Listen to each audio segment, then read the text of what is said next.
Hello. So basically, today I wanted to present a problem solving approach. The four steps basically to this approach are read and understand, draw and model, select and calculate, and verify and explain. So first with read and understand, the goal there is to ask yourself, what is the question asking? What are you trying to solve for?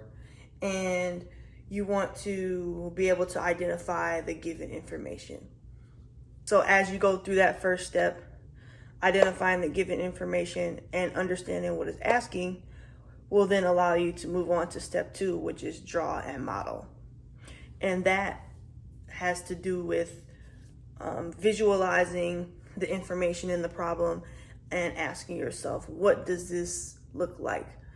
Once you have the information shown and modeled, the next step is to select and calculate. And that is identifying the formula or operation you need to use to solve a problem. After you choose the right method and calculate your solution, you want to move into step 4, which is verify and explain. That has to do with asking yourself, does my answer make sense? Is my answer correct? And then how do I know it's correct? As you do more problems, going step by step this way, right, you will be able to increase your ability to problem solve independently. And it just takes a lot of practice. But eventually, right, when you're just starting, it's very helpful to draw these things out. And maybe even if you have this next to you as you solve problems, maybe that's what you need in the beginning. But as you work through problems, this will be a natural thing you kind of do. There's an example that I came up with, pretty basic, something you would probably see in an Algebra 1 class. So the question is saying solve for x in the equation x plus 2 equals 5. I read the problem.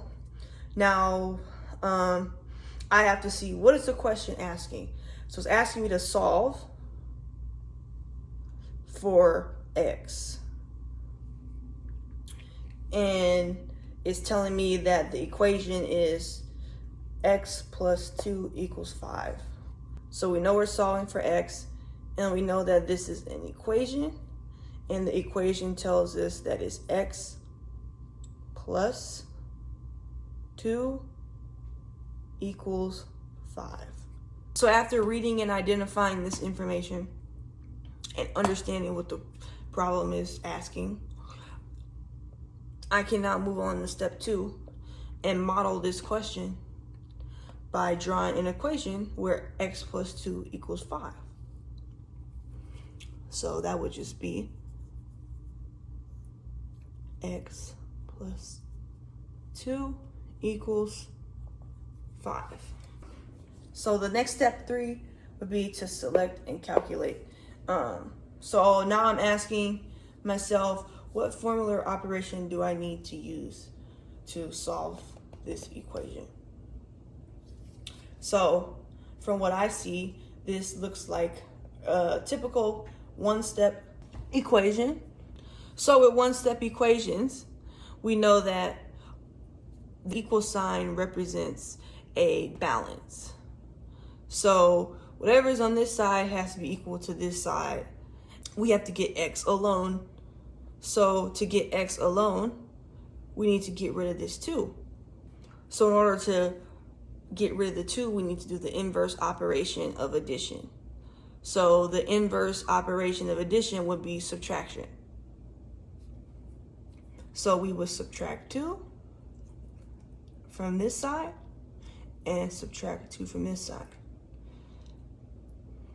And now I like to keep the equal sign, and I would suggest that for people just starting out because, right, it helps you visualize this whole idea that what you do on this side has to be also done on this side.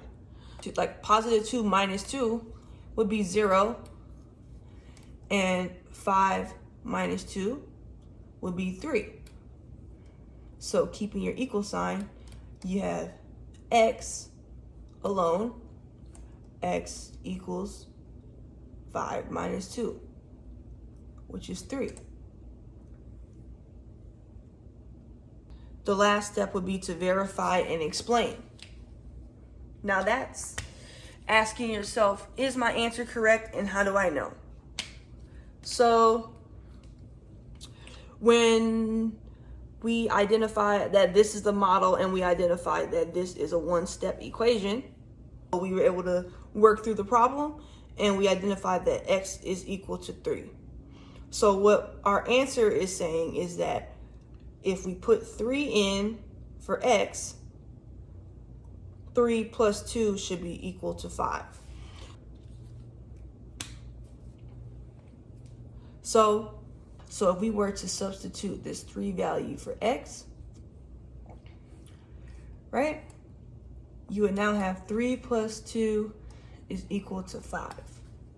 So if we simplify this side, we know that 3 plus 2 is 5, and 5 is equal to 5. So therefore, our answer of 3 is correct. So how do I know? Right?